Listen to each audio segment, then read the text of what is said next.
When I came back to the United States, I decided that if you could use propaganda for war, you could certainly use it for peace.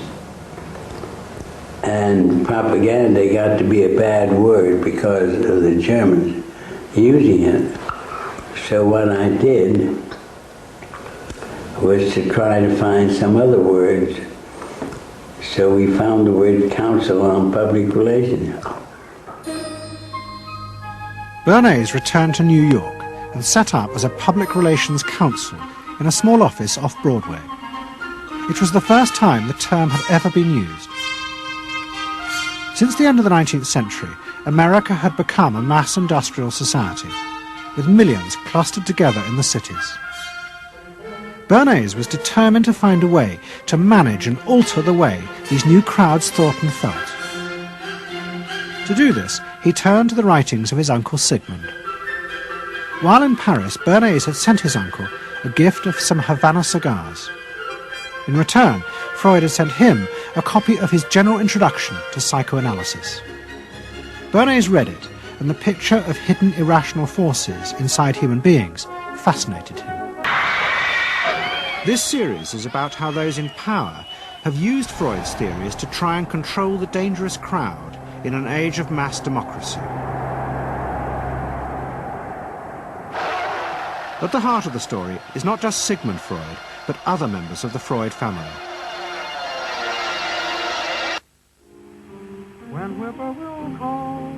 This episode is about Freud's American nephew, Edward Bernays. Bernays is almost completely unknown today, but his influence on the 20th century was nearly as great as his uncle's. Because Bernays was the first person to take Freud's ideas about human beings and use them to manipulate the masses.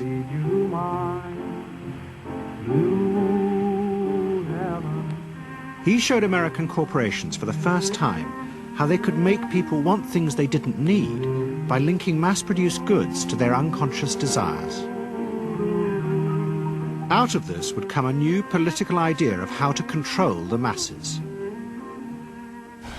By satisfying people's inner selfish desires, one made them happy and thus docile. It was the start of the all-consuming self, which has come to dominate our world today. Bernays set out to experiment with the minds of the popular classes. His most dramatic experiment was to persuade women to smoke. At that time, there was a taboo against women smoking, and one of his early clients, George Hill, the president of the American Tobacco Corporation, asked Bernays to find a way of breaking it.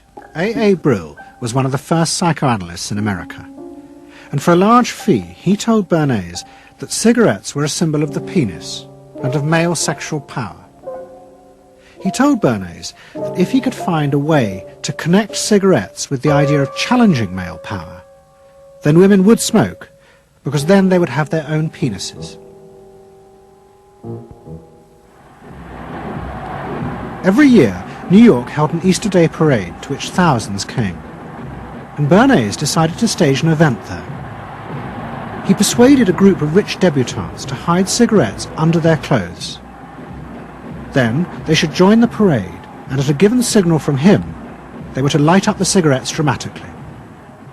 Bernays then informed the press that he had heard that a group of suffragettes were preparing to protest by lighting up what they called torches of freedom. A symbol, women, young women, debutantes, smoking a cigarette in public with a phrase that means anybody who believes in this kind of equality pretty much has to support them in the ensuing debate about this, because torches of freedom.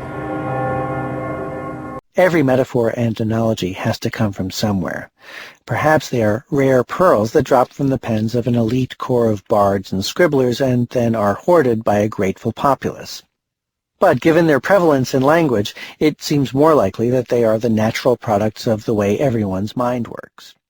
And so the next day, this was not just in all of the New York papers, it was across the United States and around the world. And from that point forward, the sale of cigarettes to women began to rise. He had made them socially acceptable with a single symbolic ad. Eddie Bernays saw the way to sell product was not to sell it to your intellect that you ought to buy an automobile, but that you will feel better about it if you have this automobile. What the corporations realized they had to do was transform the way the majority of Americans thought about products. One leading Wall Street banker, Paul Mazur of Lehman Brothers, was clear about what was necessary. We must shift America, he wrote, from a needs to a desires culture. People must be trained to desire, to want new things even before the old have been entirely consumed. We must shape a new mentality in America. Man's desires must overshadow his needs.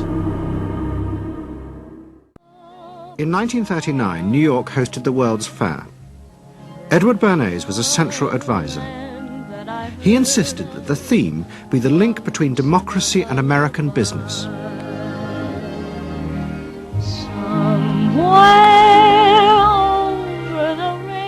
At the heart of the fair was a giant white dome that Bernays named Democracy.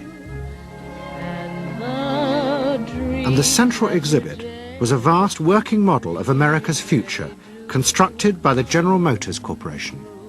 To my father, the World's Fair was an opportunity to keep the status quo, that is, capitalism, in a democracy. It was consumerist, but at the same time, you inferred that in a funny way, democracy and capitalism went together. The World's Fair was an extraordinary success and captured America's imagination. The vision it portrayed was of a new form of democracy, in which business responded to people's innermost desires in a way politicians could never do. But it was a form of democracy that depended on treating people not as active citizens as Roosevelt did, but as passive consumers. Because this, Bernays believed, was the key to control in a mass democracy. It's not that the people are in charge, but that the people's desires are in charge.